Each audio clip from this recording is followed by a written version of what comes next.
టెంపుల్కి వెళ్ళండి. దైవానే కాదు శక్తులను కూడా చూడొచ్చు. కాటేరమ్మను చూస్తే నీలో పిరికితనం పోయి శక్తి పెరుగుతుంది. అతి పెద్ద మర్రి చెట్టుకు 9 వారాలు 9 ముడుపులు కట్టి ప్రదక్షిణ చేస్తే నీకు ఉన్న కష్టాలన్నీ తీరిపోతాయి.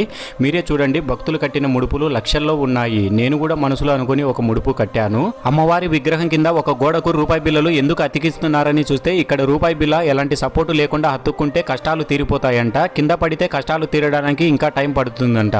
ఎంతో మంది చెడు చూపు మన మీద పడి దిష్టి తగులుతూ ఉంటుంది. అలాంటి వారికి ఇక్కడ ఒక నిమ్మకాయతో దిష్టి తీసి నిమ్మకాయని మన కాలితో తొక్కి నలిపేస్తే దిష్టి పోతుంది. అంతేకాదు, మద్యానికి బానిసైపోయి కుటుంబాలను నాశనం చేసుకుంటున్న బాధితులకు వీళ్ళిచ్చే ఆయుర్వేదం మందు తాగితే బ్రతికున్నంత వరకు మందు జోలికే వెళ్ళరంట. ఇది నిజమా కాదా అని తాగిన వాళ్ళని అడిగితే 100% నిజమే అని చెప్తున్నారు. మేము కూడా పూర్తిగా మానేశామని ఖచ్చితంగా సంతోషంగా చెప్పుకుంటున్నారు. 242 అడుగుల ఎత్తులో 175 అడుగుల వెడల్పులో ప్రపంచంలోనే అతిపెద్ద కాటేరమ్మ విగ్రహాన్ని గుడి పక్కనే నిర్మిస్తున్నారు. ఈ కాటేరమ్మ గుడికి చేరుకోవడం కూడా చాలా సులభం. బెంగళూరు